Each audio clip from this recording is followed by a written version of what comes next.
Jodorowsky, a living legend, a filmmaker who took acid with his entire cast before shooting his most important scenes, who hired a real Zen master to live on set, who studied under the daughter of the most controversial occult teacher of the 20th century, who spent a decade restoring a 600-year-old magical text. Alejandro Jodorowsky didn't think of himself as a filmmaker, he thought of himself as a ritualist. And the camera was his altar, the audience were his initiates, and he was completely serious about all of it. This is occult cinema where the screen is the sigil. Subscribe if you're new, let's get into it. The initiations. To understand Jodorowsky's films, you first need to understand what was done to him. Not what happened to him, what was deliberately done to him by people who saw something he couldn't yet see in himself. By the time he arrived in Mexico City in the late 1960s, he had already founded a movement, shocked Paris, and made theater that left audiences physically disturbed. But spiritually, he was still performing, still hiding behind his own intelligence. And then the initiations began. Eijo Takada. The first and most important teacher was a Japanese Zen monk named Eijo Takada. Takada had wandered into Mexico almost by accident, and Jodorowsky found him the way you find things that are meant for you. Suddenly, with no way back. Their training was not gentle. 7-day retreats. Almost no food or sleep.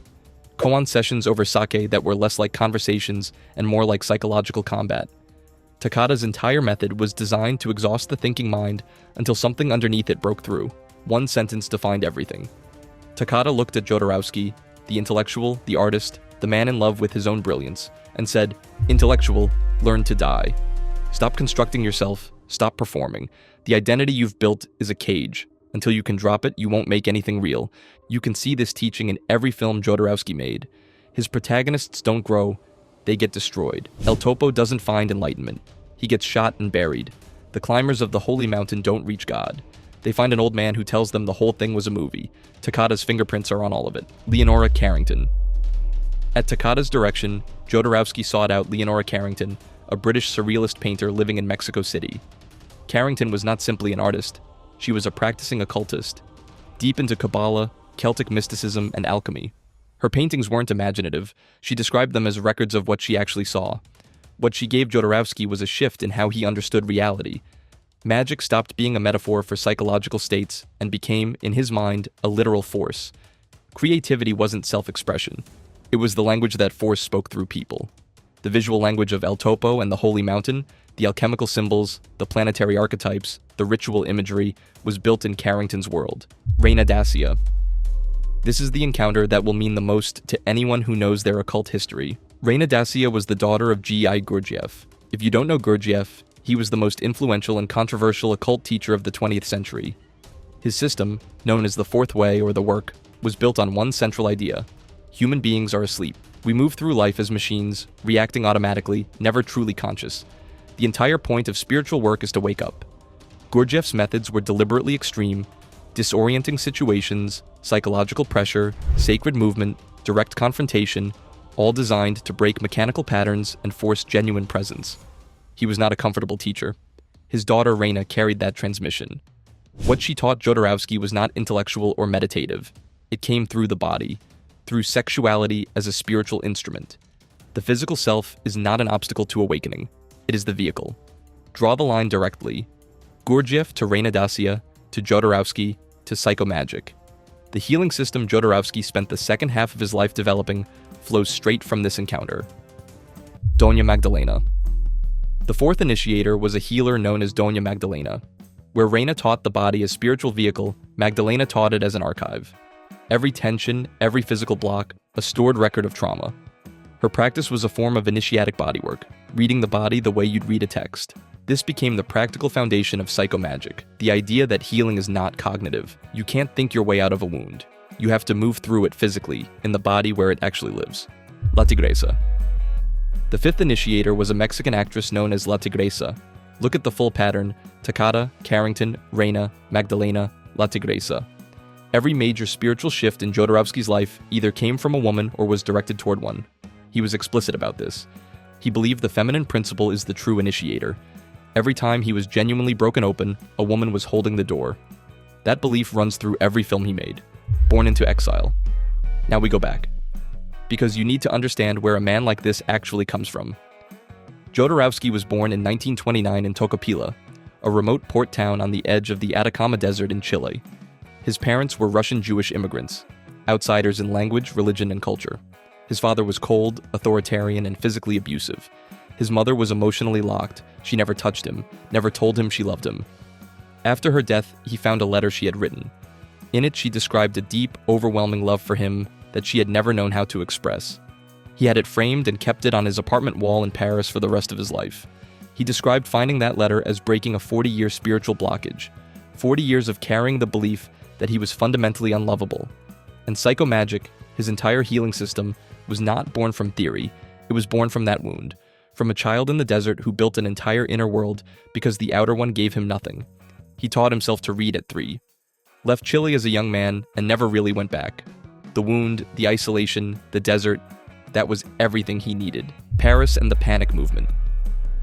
Jodorowsky arrived in Paris with no money and no reputation outside Chile. He studied mime under Marcel Marceau and learned something he never forgot. The body is a language. Silence is not the absence of communication. It is its purest form. This is why his films are so image-heavy and dialogue-light. He entered the orbit of André Breton and the surrealists, a movement that was, at its core, an occult project. Breton believed the unconscious was a doorway to a higher reality. Dreams and irrational imagery were not symptoms of madness, but dispatches from a deeper truth. In 1962, Jodorowsky co-founded the Panic movement with playwright Fernando Arrabal and artist Roland Topor. Named after Pan, the Greek god of wild nature and chaos. Their performances were called ephemerals, one-time ritual events, never repeated, never recorded. Violent, sexual, sacrilegious. The audience wasn't entertained. They were targeted. Their conditioning was the point. This was Artaud's theater of cruelty made real. The stage as altar, the performance as ritual, the audience as unwilling initiates, which from Jodorowsky's perspective was the only kind that counted. You can't consent to a genuine initiation. If you could, it wouldn't work. Everything he later did with cinema was already present here. He was just waiting for a medium that could reach more people at once. The films. When Jodorowsky picked up a camera, he didn't become a filmmaker. He became a ritualist with a more powerful tool. Nothing in his films is accidental. Everything is chosen with the precision of someone constructing a ritual space. El Topo, 1970, looks like a Western. It functions like a tarot reading. The title means the mole, an animal that digs through darkness toward light, blind until it breaks the surface. The gunfighter moves through 4 masters corresponding to the 4 classical elements, an alchemical initiation disguised as a shootout. He defeats each one. He thinks he's ascending. He's wrong. The real initiation is the destruction that follows. He gets shot, buried, spends years in darkness, and is reborn, not as a conqueror but as a servant. Negredo, Albedo, Rubedo, the alchemical process performed on screen. John Lennon saw it and called it a masterpiece. Alan Klein gave Jodorowsky $1 million and complete creative freedom for his next film. No conditions. The Holy Mountain, 1973, is the result. Jodorowsky plays the alchemist, the initiator. He gathers 9 figures, each representing a classical planet, each embodying a specific form of corruption. He puts them through ritual purifications. Their excrement is literally transformed into gold on screen. They burn effigies of themselves. They climb toward immortal masters at the summit of a holy mountain. What they find is an old man who tells them there are no immortal masters. Then Jodorowsky steps out of character, looks into the camera, and tells the audience the same thing. The final teaching is the dissolution of the teaching itself. He took LSD with the cast and crew before filming key sequences. Ijo Takada was on set throughout as spiritual advisor. At a screening at 95 years old, he said, "I wanted to make a film with real truth. Not the truth of facts, the truth that arrives in the last minute when everything falls away." Santa Sangre, 1989, is his most psychologically raw film. A young man possessed by his dead mother's spirit, literally becoming her hands, acting out her will. His own mother wound made into horror. The ritual of making it was the working. The Dance of Reality, 2013, is his childhood in Tocopila made into myth. The abusive father given his own journey, broken, stripped, rebuilt. Jodorowsky didn't make it to condemn his father. He made it to free himself from him. Metagenealogy on screen. Psychomagic. Psychomagic is Jodorowsky's synthesis of everything. Zen, alchemy, Gurdjieff, Carrington, tarot, shamanism, Jungian psychology, into a single practical system. The core idea, the unconscious doesn't understand logic. It understands symbol and ritual. You cannot argue your way out of trauma, but you can perform a symbolic act that speaks to the unconscious in its own language, and it will respond. He prescribed these acts like medicine. specific to the person, specific to the wound. A man unable to separate from a dead parent might be told to sleep in their clothes for a week, then burn them in a ceremony. A woman carrying inherited shame might be told to write it on her body and walk through a public space. The companion system is metagenealogy, mapping trauma across 4 generations of a family tree. The premise: most of our suffering isn't originally ours. We're born into patterns written by grandparents and great-grandparents. Abandonment, addiction, violence, shame, repeating until someone in the line does the work to stop it. And he believed cinema itself was psychomagic, that the images in his films worked on the unconscious whether the viewer understood them or not. The screen as altar, the projector as ritual fire, the audience as congregation. Same intention as the panic movement, different tool. The tarot.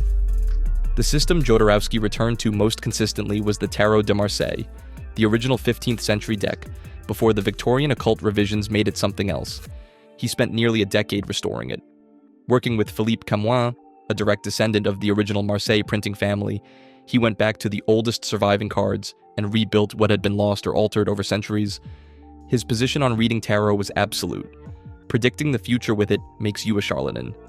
The tarot is a mirror of the present. It shows you the psychological and spiritual forces active in your life right now with a clarity the conscious mind alone can't achieve. He found that the 78 cards laid out correctly form a single mandala, a complete map of human consciousness. The 22 major arcana are 22 stages of initiation, the same journey El Topo takes, the same journey the climbers of the Holy Mountain take, the same journey Jodorowsky himself took. For him, tarot and cinema were the same language, both ways of making the invisible visible. In 1974, Jodorowsky came close to making the most ambitious film ever attempted. He had the rights to Frank Herbert's Dune and planned to use it as a vehicle for mass initiation. He wanted it to hit like LSD without the drug. His cast included Salvador Dali, Orson Welles, and Mick Jagger. Hollywood said no, too strange, too long, too much. The project collapsed, but the storyboards and designs leaked into the culture and influenced everything. Alien, Star Wars, the entire visual language of modern science fiction. He made the film that was never made and it still changed cinema. The question worth sitting with: was Jodorowsky a filmmaker? Or was cinema just the most powerful ritual tool available to him in the 20th century? Were the people in those dark theaters watching El Topo and the Holy Mountain, were they an audience? Or were they initiates who never knew the ceremony had started? He would say there's no difference. If this video landed for you, subscribe to Occult Cinema. Drop a comment telling me which director you want decoded next. I'll see you in the next one.